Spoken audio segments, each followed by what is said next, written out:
ہم نے اپنی ابتدائی تعلیم جامعہ ملیہ دہلی میں ہماری تعلیم ہوئی، کیونکہ برنا صاحب چلے گئے تھے، منہاج بھائی چلے گئے تھے جامعہ ملیہ میں، تو وہ تو کالج میں پڑھ رہے تھے، ہم مدرسہ ابتدائی میں ہم لوگ پڑھ رہے تھے۔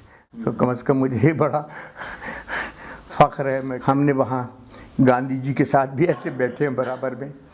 ہم نے پنڈت جواہر لال نہرو کو ایک دفعہ اپنی آنکھوں سے دیکھا ہے کہ وہ جو گورکھا فوج انہوں نے رکھی ہوئی تھی، پنڈت جواہر لال نہرو سے لاتے مار رہے تھے، صبح 6 بجے آ گئے تھے اور کہا تھا میں نے تمہیں پہرے کے لیے رکھا ہے سب جنا یہاں پر کہ کوئی گاؤں والے ہندو ایکسٹریمسٹ حملہ نہ کریں، اور تم یہاں سوئے پڑے ہوئے پہرا دے رہے ہو۔ مجھے صحیح ڈاکٹر ذاکر حسین نے کہا، خوب ان کی لاتے تھپڑ جو وہ خود مار رہے تھے انہیں، یہ مجھے اچھی طرح یاد ہے۔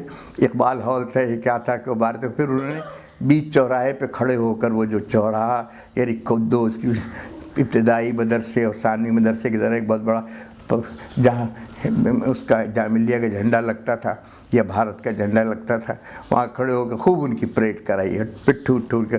پھر انہوں نے مدراس ریجمنٹ بھیجی، جو جن سے ہم لوگ وہ آئے تو ہمیں انہوں نے چھوٹی چھوٹی کتابیں دی بچوں کی پڑھنے کی، انہوں نے ہمیں ٹافیاں دی، ہم ان سے بڑے خوش تھے مدراس ریجمنٹ سے۔ اور ہمارے ساتھ ہندو بچے بھی پڑھتے تھے، سکھ بچے بھی پڑھتے تھے، ہم خود ان کا مندر بنا کے ان کو ہمیں تربیت دی جاتی تھی کہ جو شرنارتھی آئے ان کے لیے مندر بناؤ، ان کے لیے تو مندر بنوایا جاتا تھا، مسجد بنوایا جاتا تھا، ہم سے اذانیں دلوائی جاتی تھی، قرآن پڑھنا کمپلسری تھا، ہم خود مسجد میں جا کے اذان دیتے تھے، چھوٹے تھے ہم خود پیش۔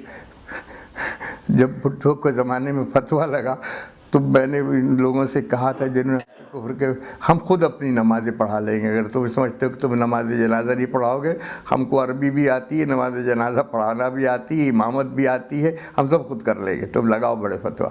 تو ہم نے وہیں سے سیکھی تھی۔ جامعہ ملیہ کا ایک بڑا مذہبی ماحول تھا، لیکن ایک ایسا مذہبی ماحول جس میں ہندو بچوں کو بھی کوئی نفرت نہیں یا سکھ بچوں کے ساتھ کوئی نفرت نہیں، اور بعد میں خاصے وہاں سکھ اور ہندو جامعہ ملیہ دہلی میں آ گئے تھے جو پہلے اتنے نہیں تھے، اور دور دور سے تبت سے لوگ آتے تھے پڑھنے کے لیے، ہمیں بڑے لوگوں سے ملایا جاتا تھا، ہمیں کوئی شائنس نہ رہے، سب جنے یہ سکھاتے تھے بچپن کے اندر۔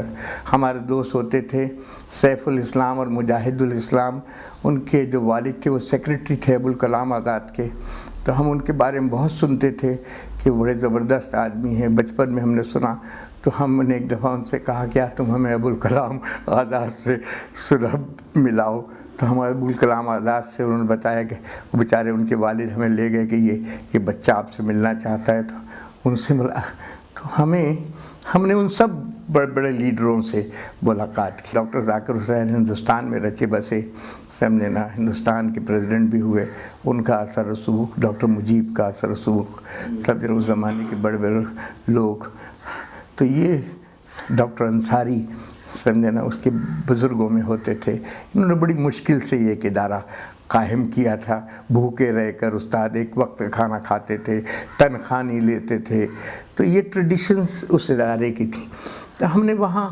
تربیت حاصل کی۔ اب جب ہم کوئٹہ آ گئے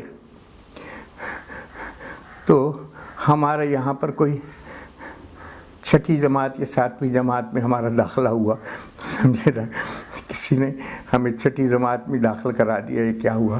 کوئٹہ میں زیادہ تر استاد پنجابی زبان کے استاد تھے،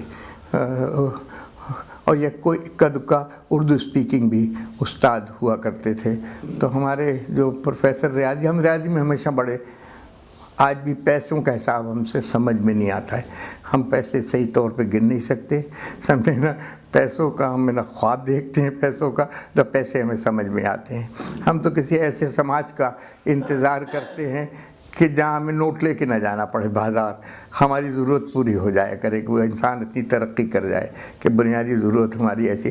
تو ہم وہاں گئے تو وہ اس کا لہجہ پنجابی تھا، تو وہ ہمیں ڈکٹیٹ کر رہے تھے سوال ریاضی کا کہ 18,699، کبھی 99، کبھی 49 کو ہم کچھ اور کہتے تھے اس طرح، تو وہ ہمیں بالکل سمجھ میں نہیں آتا تھا. ہم ایسے قلم لیے بیٹھے رہے، ہمارے کچھ سمجھ میں نہیں آتا.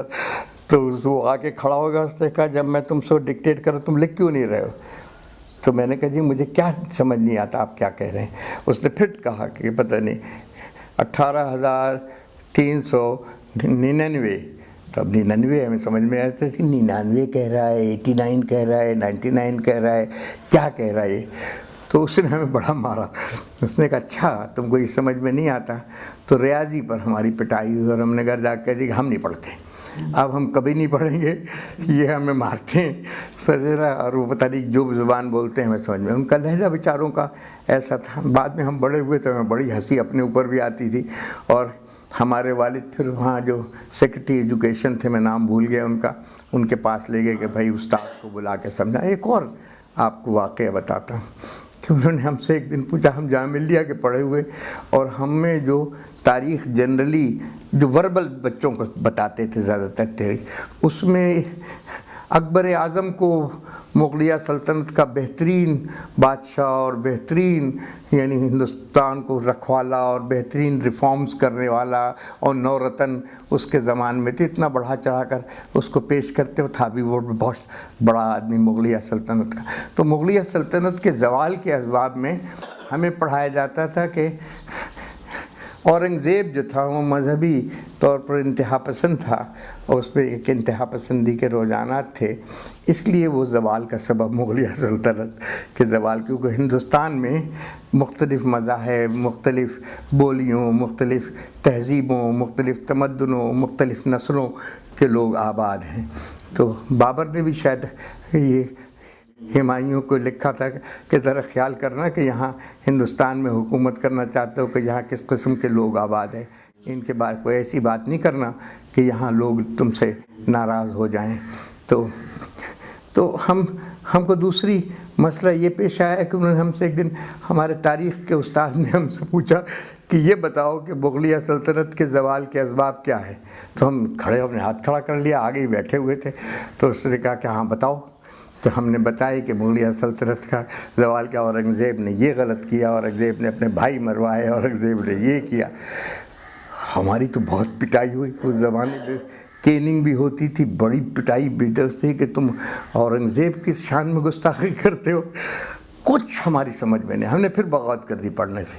اپنے والد سے کہا کہ اب ہم بالکل پڑھنے نہیں جائیں گے، یہ کچھ اور لوگ بتاتے ہیں، جامعہ ملیہ میں کچھ اور پڑھاتے تھے، ہم کہاں جائیں، ہم کہاں. ہمیں بتایا کہ اکبر اعظم بڑا تھا، یہ وہ کہتے ہیں اورنگزیب بڑا تھا، اب ہم کہاں جائیں.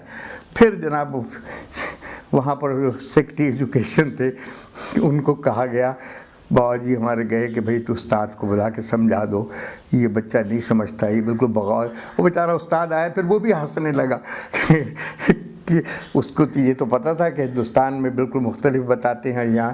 تو ہماری بڑی پٹائی ہوئی دونوں باتوں کے اوپر. ایک تو ہمیں ہم ایڈجسٹ مینٹلی، یعنی ہمیں بڑا پرابلم ہوا شروع کے دنوں میں. لیکن کوئٹہ بڑا خوبصورت جگہ تھی.